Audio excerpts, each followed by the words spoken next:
Hey, what is going on YouTube? So I am back with another mixed breakdown. This time I'm breaking down my song Sting, which I just did a production breakdown of. So if you want to go look into how I made the sounds and how I wrote the vocal parts and all that, you can go watch that. But here I'm going to be talking strictly about all the mix decisions as far as the vocal chain, how I mixed the beat, or I guess not the beat, but the instruments, the kick drum, the guitars, all that stuff. So yeah, anyway, let's get into it. So I'm going to go ahead and play the first minute and a half of the song. That way you guys can kind of get a vibe for, how the final product sounds. I waited until the window closed to drop a battle flag. The plan to rock a ballad, had a clearance, picked a tag. Another out of sign, I tell the 100 with a hit. Ran cables through the ceiling, flipped a switch and made it big. Don't look, just dig. Years in the trash to addiction. Tears on the maps to a vision.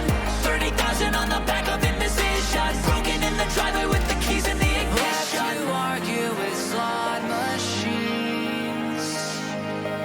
Placing bets on a fleeting dream.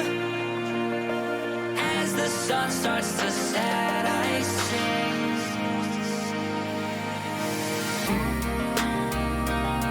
I feel the sting of giving everything just to lose myself under fading skies. I feel the burn of every wrong right turn.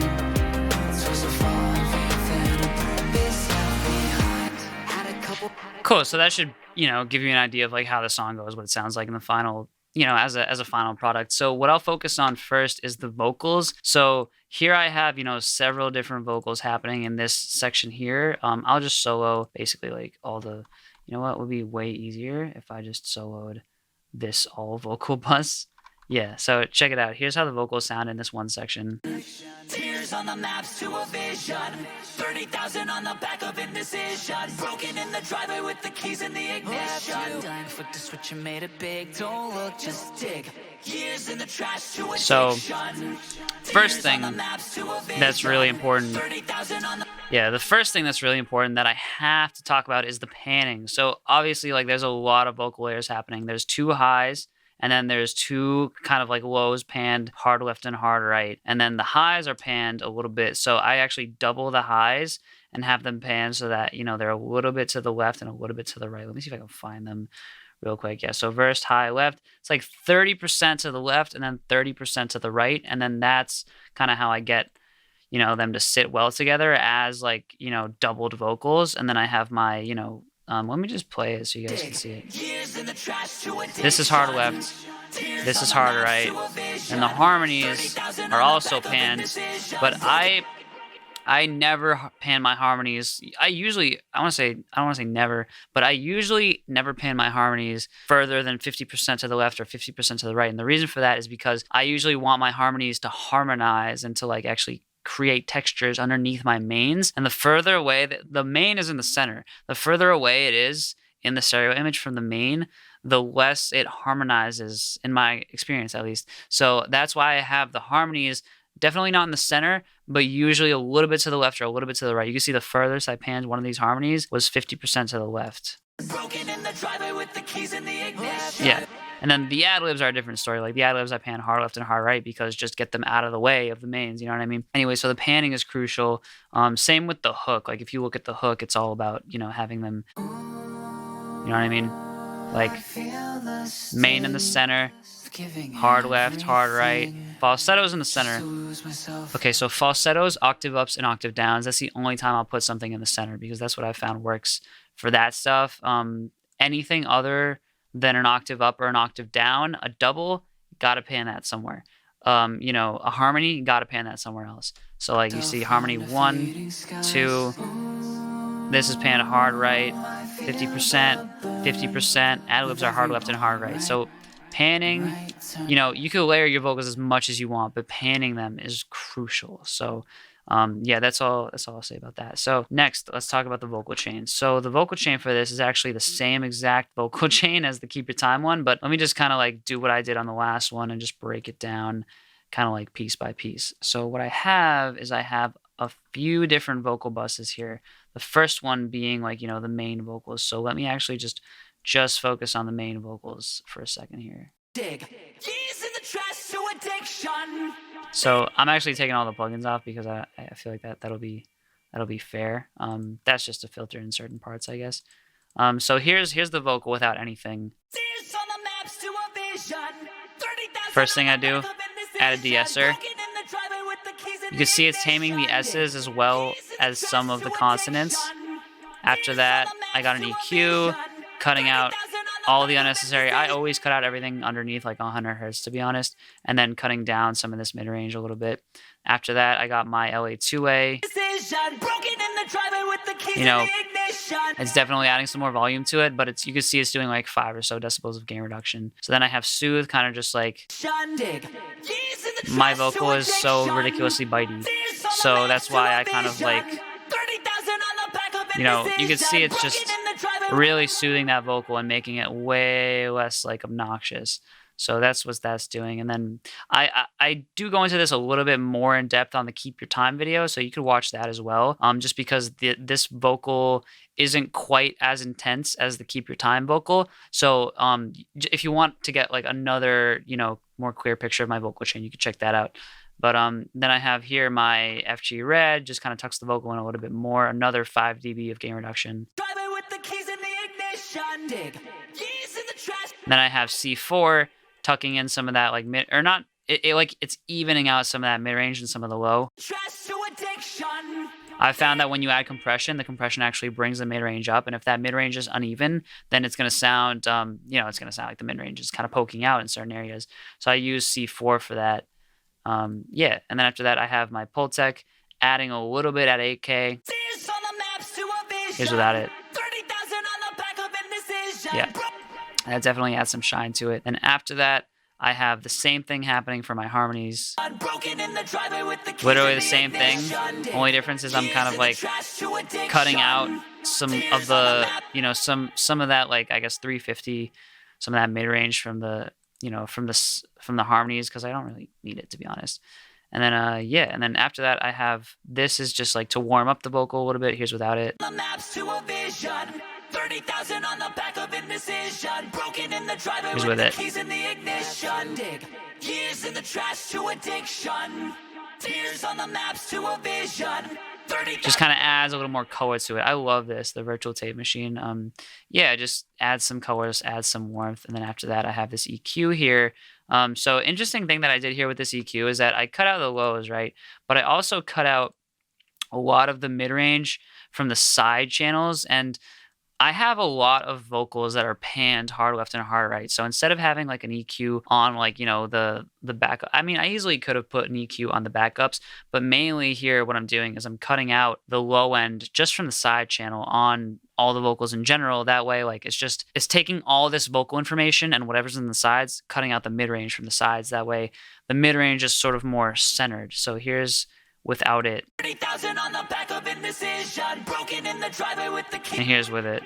Dig years in the trash to addiction, tears on the maps to a vision. 30,000 on the back of indecision, broken in the driveway with the key. You can see how like the vocals to the sides are still there, but the mid-range is kind of taken out from the sides. And the reason why this is okay is because there's guitars in the sides that are kind of filling in that mid-range a little bit more. So those vocals that are on the sides are more like textures and less so carrying the mid-range. So then I have this other EQ that's actually just juicing up the mid-range a little bit because, you know, this EQ is actually great for adding both air and mid-range. So the keys in the ignition, dig years in the trash to addiction, tears on the maps to a vision. 30,000 on the back of indecision, broken in the driveway with the keys. It's a little bit subtle, but it's basically just adding more, you know, warmth to the mid-range and, you know, more air. So let me just crank the air so you can. The keys in the ignition, dig years in the trash to addiction. You know what I mean? Tears on the maps to a vision. 30,000 on the back of indecision. Yeah, and then after that I have OTT. So first off, like I have a lot of this stuff going to like a reverb and a delay.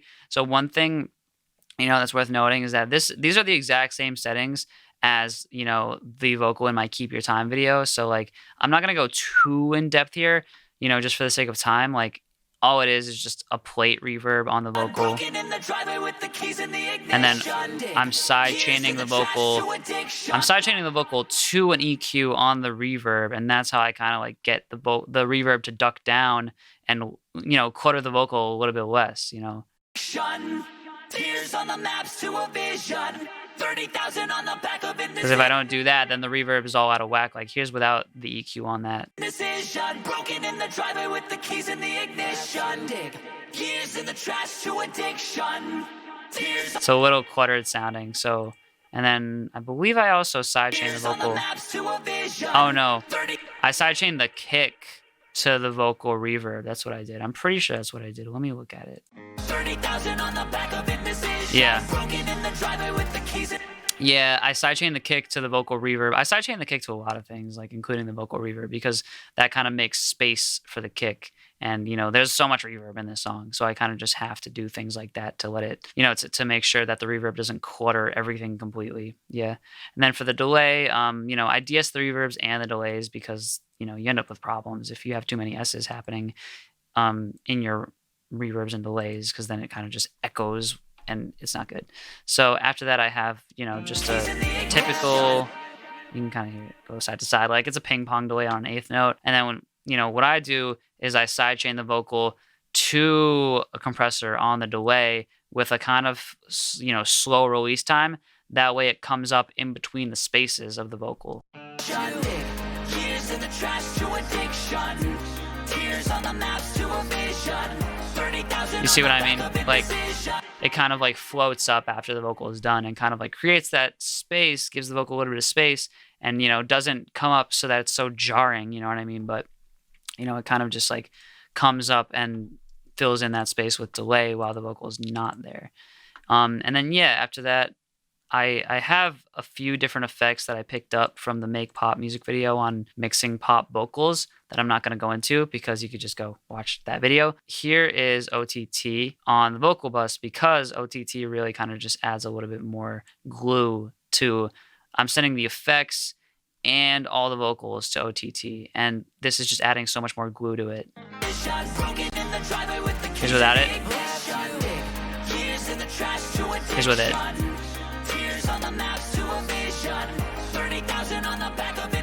It compresses the low end, but it also brings the highs out, and it does it in a way that really works with my voice in a lot of cases. So that's why I have OTT on my main vocal bus. Let me see if I could just solo this.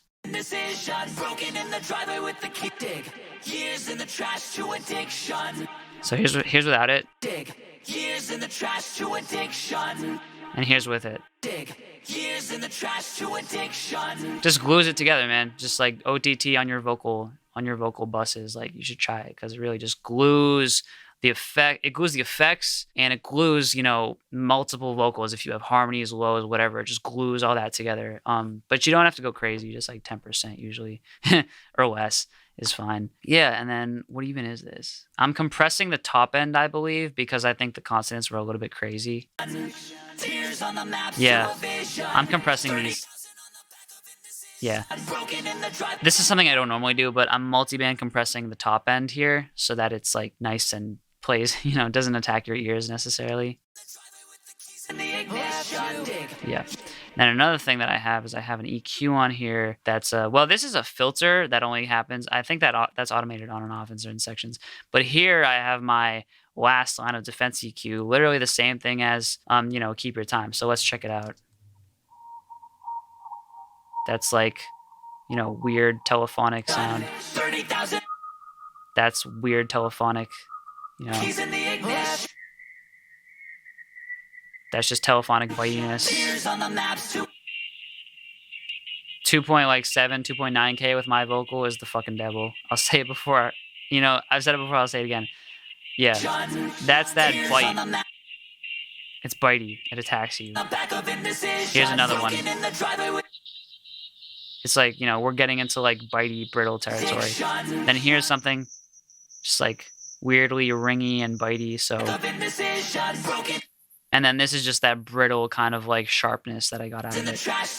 So, you know, these frequencies were more noticeable on other sound systems. Like after I checked it, like in my car, for example, I was hearing all these like annoying frequencies. So here's without that EQ. Tears on the maps to a vision. And here's with it. Dig years in the trash to addiction. Tears on the maps to a vision. 30,000 on the back of indecision. Broken in the driveway with You hear how the vocal is nice and a little bit more even, and those frequencies aren't quite attacking you as much. It's kind of hard to tell. Let me just do this one line. dig. Here, wait. Okay, so here's without it. Dig years in the trash to addiction. Here's with it. Dig years in the trash to addiction. So the way that you kind of like find this stuff is you kind of just got to like search around. Like I could just pop another EQ on. Like if I wanted to, you know, try to find where there was a frequency that really sucks, like what I would do is I would just kind of like, Tears on the maps to a vision. 30,000 on the back of indecision. Broken in the driveway with the keys in the ignition. you know what I mean? Like, Dig years in the trash to addiction. Tears on the maps. you see how that sucks? So I would turn that down, right? I would kind of, or you don't necessarily have to sweep through. Like a lot of times, like you could just use the little headphone thing. It's probably better actually. Yeah, so you can kind of hear, because anything's gonna suck if you boost it that much. But like, you know, one thing that you could do is you can kind of just sweep through with the headphone icon, and then by the time you get to the end of your vocal chain, you're probably gonna be using dynamic because it's not a problem the entire time. And then you kind of want these, you know, these lower ones to be a little bit more, these higher ones to be a little bit more narrow. And then, you know, you can kind of like, Tears on the maps to a vision. you know, 30,000 on the back of indecision. yeah, a dynamic EQ at the end of your vocal chain is crucial in my opinion. Everyone should do that because there's always frequencies at the end that you got to take care of. Yeah, and then that's pretty much it for the vocal chain. The only other thing I'll say is like the ad-libs have a little bit more distortion on them with the Studer, and then I have an affected vocal towards the end of the song that has a little extra sauce on it. Yeah, like this vocal here, like the yeah, for like specifically the yeah is like this crazy affected thing. You just like try to just solo that. Yeah. Yeah. Right here. Basically just like, you know, here's without anything. Just the auto-tune. And then de-esser, Arvox. I just like, alright, so, you know, I actually just like I'm kind of lazy when it comes to like ad-libs and shit because a lot of times I cut the lows out anyway. So like it doesn't matter that I'm going to like crank it through Arvox. It's like usually Arvox makes my mid-range all wonky. So like I will try to avoid using it. But with ad-libs, it's great because it just adds the compression that you want. And you know, I'm going to bring it down anyway with the C4. And then I'll use Pro Q. Lower it completely, as you can see, because it's not a main. You don't have to worry about that. And then this just adds like distortion to it. This tape, you know, tape plugin from UA. And then I have an API 550. Adding more like 10K to it, you know what I mean? So just a little bit of that. And then I have a repeater on it. This delay right here. It's just a really crazy delay. That just kind of adds delay before delay. You know what I mean? So I have this going to the delay, but I have a delay on it as well. So there's two delays on it. And then here's the second delay. So there's just like a stupid amount of delay on it. And, you know, the Studer, the tape plugin is what's giving it that distorted sound. But it's kind of lower in the mix. But when you hear it, you know, you recognize it. And it's nice and kind of like blended in. Anyway, yeah, so that's basically how I have this kind of, you know, arranged or not arranged. This is how I kind of like have the vocals mixed for the most part. I think that a super important thing of how I got the chorus to sound the way that it sounds is with OTT and with that kind of like EQ plugin. So like,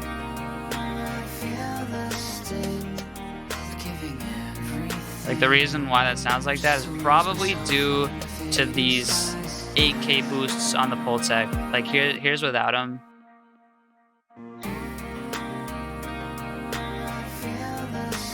Like it still sounds good, but when you boost by 2 decibels at like 8K. You know what I mean? And then OTT just kind of like brings that out even more. So like, here's without any of that shit. Ooh, and then here's with the Pultex. Okay, a little bit better. And then here's with OTT. Nice and airy, you know what I mean? Nice and airy. So that's kind of what I was going for there. So after that, the guitars. So the main thing with the guitars actually is to just kind of like pan them hard left and hard right. That's the real secret, in my opinion, is to pan your guitars hard left and hard right. And, you know, other than that, let me see. So my guitar rhythm, literally just an SSL channel. Yeah, it looks like I'm kind of like boosting around like 6K. A lot of 6K boosting because of the fact that, you know, I really wanted like a brighter guitar sound, even though I was working with like a not bright kind of guitar. So like, yeah. And then it looks like I boosted, what even is this? I boosted 4K as well. So here's without this channel strips EQ. And here's with it. It really just brightens it up. You know what I mean? So like, this kind of like 7K range, and also this like, I guess like 5.5K range. And then I also boosted, it looks like 9K. That's mad random. Why would I do such a thing? No, 900. Yeah. I guess that added a little bit more kind of like body to it overall. So, yeah. So that brightened up. That's literally all I used there. I don't even think I used compression on this. Wow. No, I did. Not a whole lot, though. Like, barely any, actually. A little bit. Nothing crazy. And then I kind of boosted... What did I boost? I boosted this a little bit because I wanted the guitar to have a little bit more presence to it. So that's kind of, you know, why I boosted this. You know what I mean? That helps the guitar cut through. So that's kind of why I boosted that. What was that? Yeah, it's like 4.5K. 4.5K is an interesting one because that kind of helps, you know, that helps different things cut through in the mix is what I've discovered. Yeah, I have my guitar leads, literally the same thing, except it has an EQ instead, taking care of some of this like bitey stuff.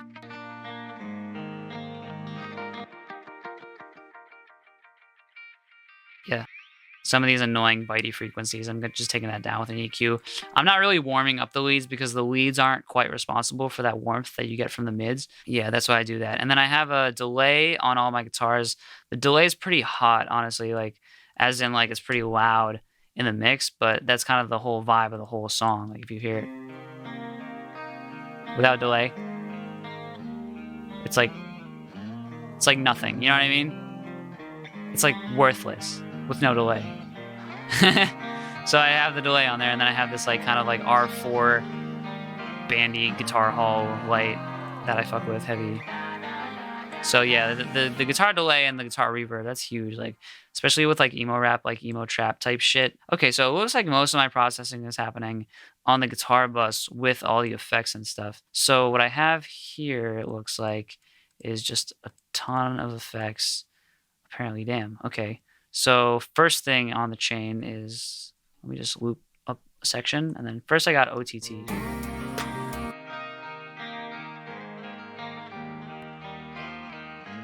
Just kind of evening out the mid-range a little bit. Same thing I do with the vocals. Then neutron compressor, which is doing nothing. Wait. Oh, I'm sidechaining. I'm sidechaining the kick to the neutron compressor. That's what I'm doing. And then I have the neutron EQ, which is just... Oh, I guess that was taking care of some unmasking. So like if what happens if I think the vocal is going to this. So let me actually uninstall everything. Yeah.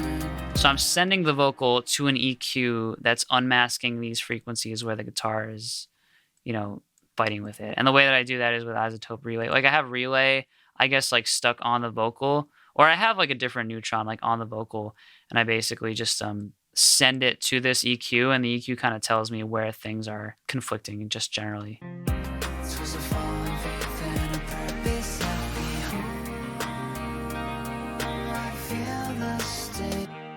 You know what I mean? So it's not actually doing anything when it doesn't hear the vocal, but it's sucking those frequencies down when it hears it. And then after that, I just took, this is just, surgical stuff. Like I'm taking out some of this mid-range from the center channel, from the mid channel, because I didn't actually want this to conflict too much with the vocal. So hence like bringing some of this down. And then I guess I'm bringing it down in the sides, but a little bit more with a dynamic, I guess. So like as needed. And then some of these annoying frequencies, just like weird telephonic, bitiness. It's weird. There's a fine line between like bitiness and like presence, it looks like. And then, oh, I'm bringing this out in the sides. So this adds a little more like, almost like pick attack to the sides, it looks like. And then here, just like weird weirdness. I don't really know how to describe that. But yeah, so then I have an EQ. Oh, interesting. Wait. So this one is the only one that's being sidechained from the vocal. Yeah. So the vocal is sidechaining to this middle band. So the vocal is causing this middle band to duck down that mid-range in the guitars. And after that, I have the Pultec, good old Pultec, kind of adding a little bit more 200. That's that guitar warmth. And then I have this EQ, probably doing the same thing. Yeah, adding even more warmth there because the guitars are like very mid-rangey. Seems like I'm going around in circles, but sometimes, like I said, I like to even things out and then I kind of bring it back, but it's a little bit more controlled when I bring it back. So after that, I have another EQ, and that's a filter actually. That's probably automated on and off. And then so this bass sound that comes in. So here's the bass. It's like an electric bass.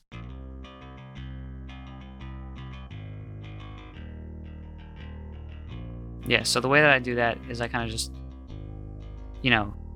first thing I do, this is very important actually. This band in the EQ that's automated based on like where the 808 is. So like, for example, there's no 808 in this section of the song.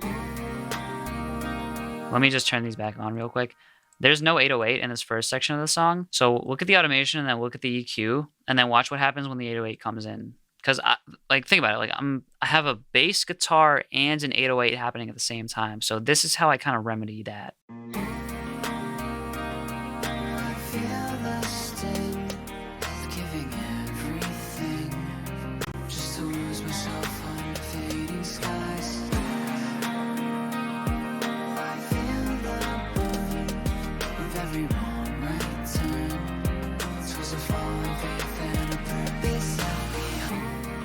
You know what I mean? Like it's literally just like it kills the low end in the 808 in the bass because like obviously I'm gonna give the low end to the 808 instead of the bass.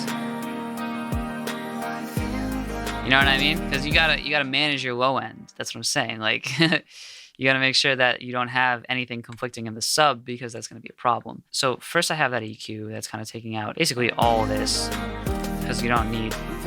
So the bass real quick. It's just like pick nonsense, you know what I'm saying? Don't need that. And then let me solo the part before that EQ. And then I got my VST bass amp doing whatever, just driving it, I guess. I'm not gonna go into this too much because I actually haven't used it in a minute, so my explanation is gonna be bad. And then I think I'm sidechaining the kick to it. It makes perfect sense that I'd sidechain the kick to this. Yeah.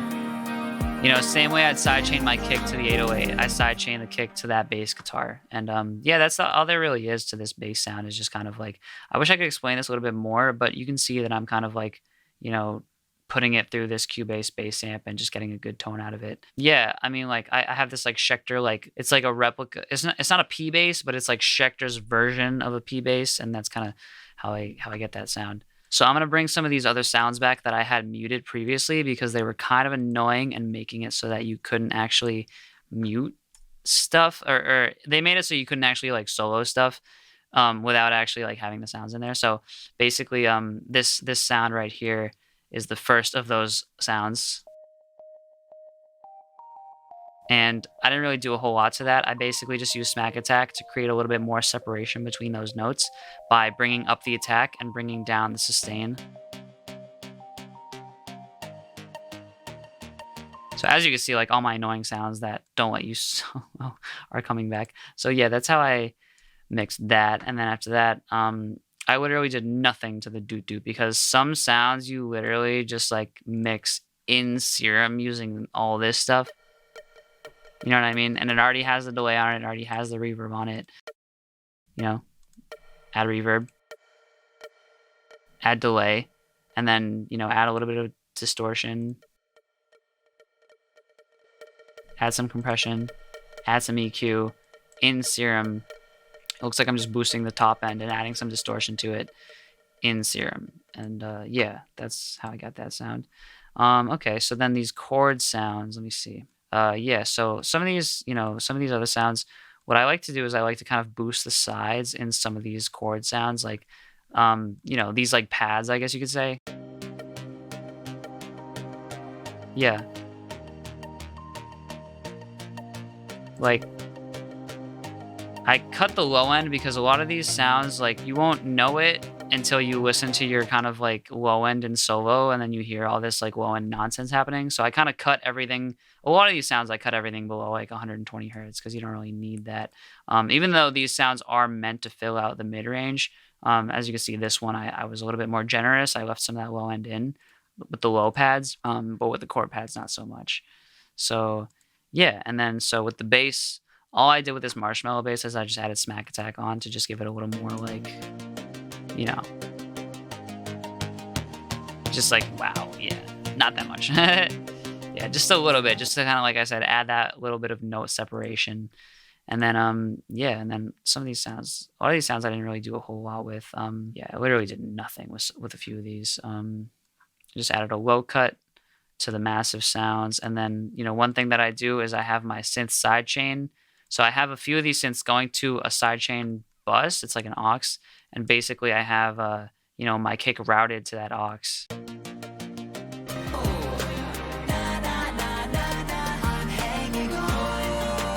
Yeah. So the kick is basically, you know, these are kind of like my preferred sidechain settings. As I have the attack all the way down, the release kind of just makes it so that it's not so fast that it comes up, and you know, it's not, you know, it doesn't come up before the kick is done, but it's not like so slow that like there's like an audible pumping sound to it. So I usually do like, you know, 0 to 5 decibels because I don't need to duck it down that much, you know what I mean? Or rarely do I have to do that.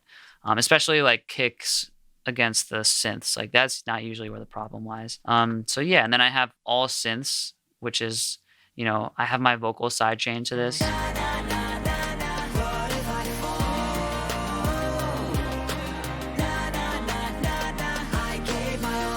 Wait, that's mad random. Okay.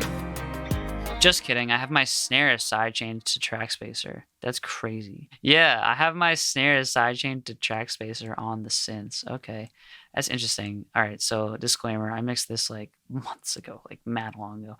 So I'm like discovering some of these things, some of these like, you know, Easter eggs.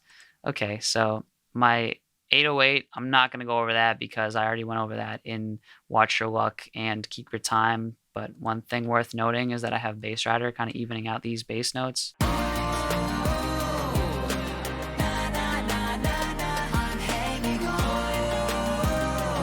So when you have different notes happening, like you have different 808 notes, like it's kind of hard to get these, you know, notes to hit at the same volume. So I use Bass Rider to kind of like, you know, even out the volumes and make these notes kind of like hit loud enough and, you know, be audible on the most amount of systems, I want to say, like, because you'll notice like lower notes don't translate as well on like some systems, especially ones that don't have like subs. So that's kind of like, here's like a remedy for that. Like that low note like the bass rider like cranks it up for that low note to make sure that low note comes through. And then CLA 76 just tames that a little bit, but also brings the tail out.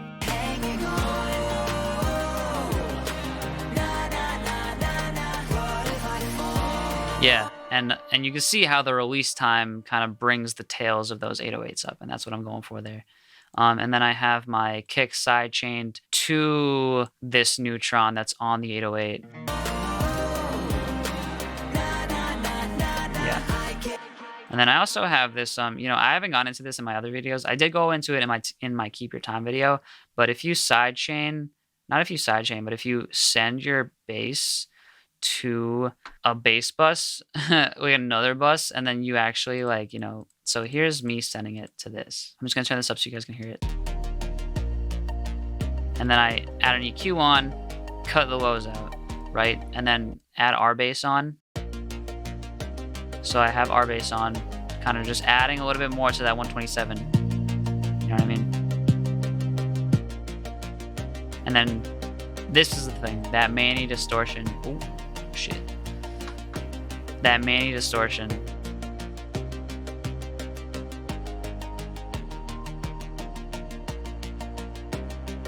I'm just driving the crap out of it. And then let me actually mute all this other nonsense, because this is the reason why I had the shit not playing. All right, so here's the 808 by itself up to this point. So you see like this Manny distortion just added mad juice to it. And then here I have another EQ just taking care of some annoying resonances and cutting the low end even more. This EQ is just taking care of some annoying frequencies. And then I have C4 lowering that low end even more. And then I have, you know, I'm compressing, I'm sidechaining the kick to this sound as well. So I'm gonna put my kick on. Where's my kick?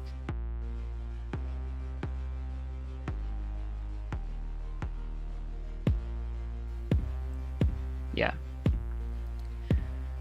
So basically, you know, this is doing the same thing that's doing to the bass, but the trick is, and I learned this from a Dave Von Trail video, if you kind of just like reverse the phase on one channel. So let me actually time 808 2 bus. Here it is by itself.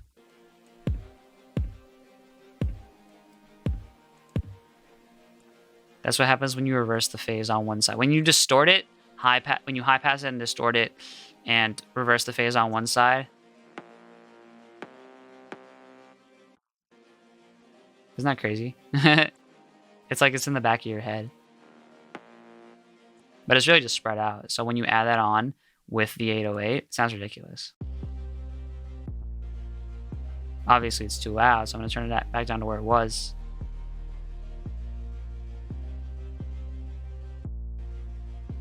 So here it is. Here's the 808 now without that sound. I mean, like, it's not bad. But listen to it when I bring it back in.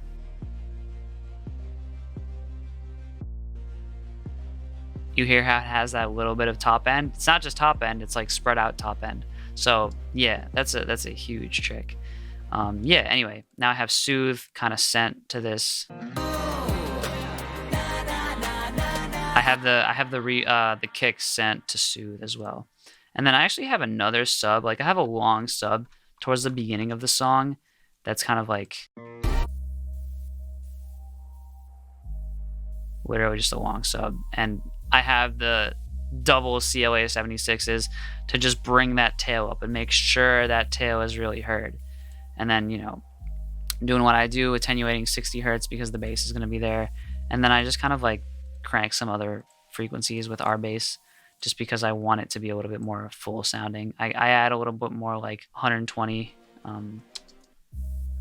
Yeah, I added in a little bit of like 120 and a little bit of like 90.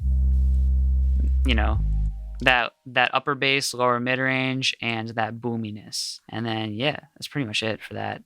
So my kick drum, again, same kick drum as Keep Your Time and Watch Your Luck. So I'm not gonna go into it too much. It's just like literally just smack attack. Yeah. So here's the plug-in chain. Ready? Cutting out everything below, you know, I guess like 47 hertz because there's an 808 happening, and so I don't want the sub from the kick cluttering the 808. After that, I got smack attack, just adding a little bit more attack, taking it out down the sustain of it, making it tighter. Then I have this compressor with a slower attack time that really just adds a little bit more like, clickiness to it and just punch in general. Then I have a soft clipper that's just adding some harmonics. And then I have, this boost adding like more clickiness to it, as you can see. Then I have this compressor adding some more compression as well with a slow attack time, because with any drum sound, really, the trick is slow attack times. Yeah. Then after that, I guess I was just like annoyed by this one frequency. Oh, that's like, sounds like that's the click. So it sounds like I just wanted to take that down a little bit. Yeah. And then I have a lot of this stuff kind of sidechain. You can see like how many things I'm sidechaining the kick to by just looking at it. I'm sidechaining it to the vocal reverb. It looks like, yep, the bass, the 808 bus, the wide 808 bus, all the reverbs, the synth sidechain, and then I think something else on the 808 bus. Oh yeah, so the soothe on the 808 bus and the neutron compressor on the 808 bus. So yeah, I'm about all about sidechaining that kick. So yeah, other than that, I have my other kick sound that's like distorted in the beginning of the song. Like these sounds. That's literally just isotope trash and a filter.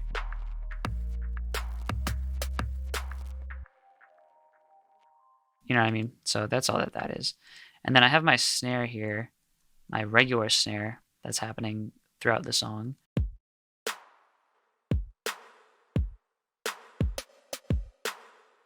Literally cutting the lows, housekeeping. And then just kind of adding that 400, you know what I mean? The punch at 400 with the snares is crucial. And then just kind of tucking it in with a compressor. I feel like this compressor is slept on. It's so great. And then I have a plate reverb for my snare. Or actually, interesting. Nah, I sent it to the echo verb. That's cool. So I like this reverb, I guess. Normally I use plates on my snares, but apparently the echo verb was the move here. Yeah.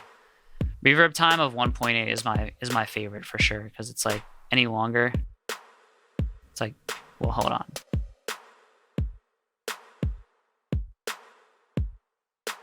I feel like 1.8 is usually like right on the money, so that's what I go for there. Cool. And then after that, what do I have after that? So my hats.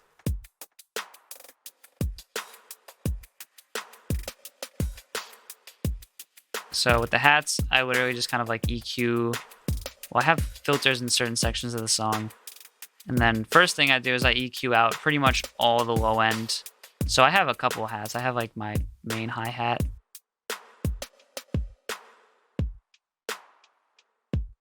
That's a little bit more, I guess, of the body of the cymbal. And then it has that top end to it already. And then I add the NLS channel to just give a little bit more like character, a little bit more color to it. So NLS channel on hi-hats is definitely the move in my experience. Then smack attack to just give it a little bit more attack, And then yeah, so with the hi-hats pattern though, this shit, the ones that are like panned from left to right, really what that is it's an isotope. I think it's the Falling Hail preset, but it's just like distortion. Essentially, it's just distortion. I just put distortion on the hi-hats, and then I, boosted the highs a little bit on them just to make them pop a little bit more.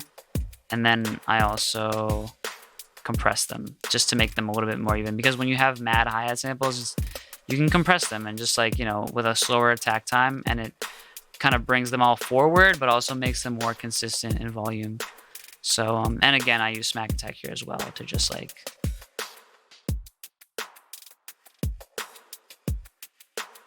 kind of makes them pop a little bit more. Yeah, and then my reverse cymbal chain, I've talked about this before for sure, but like what I do is it's a combination of soothe and a compressor usually. Or if you don't have soothe, then it's just an EQ taking down some of the harsher frequencies, but like, yeah, like, It's just a compressor that kind of like rides that cymbal and just kind of makes sure that it's in check. And then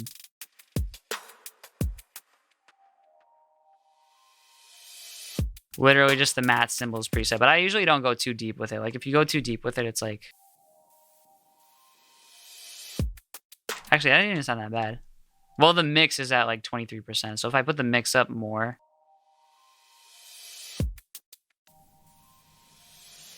You know what I mean? It takes the life out of it. So like, hence why you don't... The mix function on the Soothe is actually like low-key so clutch. So that's why I like using that. After that, not a whole lot to go into because I used a lot of samples, and a lot of these samples, all you really need is either to just do a little bit of EQ or a little bit of Soothe, and that's all basic. That's all basic stuff.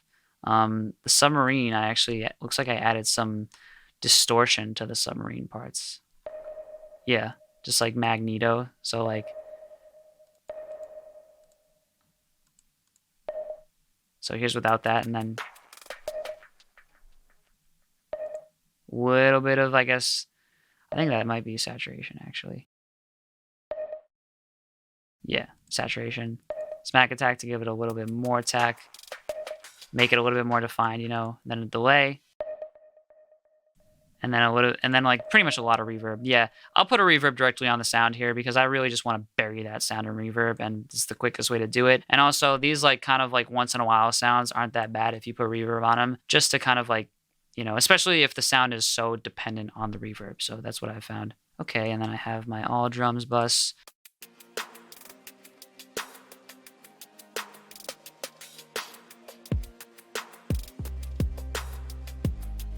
I actually semi-808 to my drums bus, but so here's the drums. A little bit of smack attack. You know what I mean? I could fuck it up if I wanted to, but I'm not going to do all that. Just a little bit, usually. And then a little bit of compression just to kind of even out the drums overall. Not a lot, you know what I mean? It's essentially bus compression. And then C4 to just bring that top end down a little bit. Not bring it down necessarily, but just tame it just slightly, you see. Yeah, I didn't really do too much to these other effects other than like EQing. You know, the more like samples you use, the more you realize that people actually mix these samples before uploading them to Splice, because you don't actually have to do a whole lot. And especially if you're picking good samples, you won't have to do a lot. You know what I mean? Just compressing that top end a little bit. The only other thing is that, you know, these woos and these ha's and all this shit is just like a fuck ton of distortion and a fuck ton of reverb. That's mainly just like a bunch of distortions, basically. Like mainly this one, mainly this distortion right here. Like here's without it.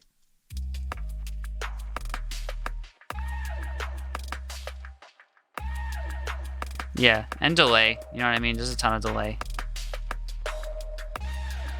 And just, yeah, taking down some of the stuff, you know. This. It's kind of just a resonance in the song. Or in the sample. And then I just delay the crap out of it. But it also has, you know, going into this reverb, drench verb. So, oh, that's not doing anything. Yeah, I printed the reverb because my reverb was being weird. So, like, I just printed it here. Yeah, and then, yeah, the only other thing I'll say about this mix is that I have, you know, typical to what I do is I have, you know, my kick side changed to all the reverbs, basically. Hold on. At this point, now I can bring back all those sounds that were annoying the crap out of me. My reverb, you know, I have a few different reverbs in this song, mainly the guitar reverb and, you know, whatever other reverb, like, you know, the vocal reverb. But yeah, I have a hall, some of this stuff. This hall is like a classic sound. I have, you know, a neutron compressor on this that kind of like, you know, on the reverb bus that kind of just, you know, ducks the reverb down a little bit just in those sections where the kick hits. Yeah, it just ducks the reverb only when the kick hits. And then I have track spacer, which is like, you know, the vocal is going to track spacer on the reverb, and that's creating more space. So like, this is a perfect place to kind of end because this gives you an idea. Like when you have as many kind of like elements in the arrangement, you have to do the most with like the sidechain compression and the track spacer and ducking down the EQs and keeping the low end out of the sides. And if you've learned anything at all from this, I hope that it's like, about, kind of trying to like tame all the messy things happening in your mix kind of like as early as possible so that later on you don't have any like muddiness happening and it's just like clean and you're able to hear all the different elements as much as you can. So yeah, that's pretty much it with this mix. It was a fun one. It actually didn't even take me that long because this was like, the fifth or so song I had mixed. So at this point I was like, I had a groove down. I had kind of like my presets and stuff. But yeah, anyway, I hope you got something out of this. Then I hope this was helpful. And, as always, please, check out the song. Let me know what you think. And let me know, if this was helpful, what worked, what didn't work. I'm open to feedback. Otherwise, like, comment, subscribe. And I appreciate you watching. I will see you on the next one.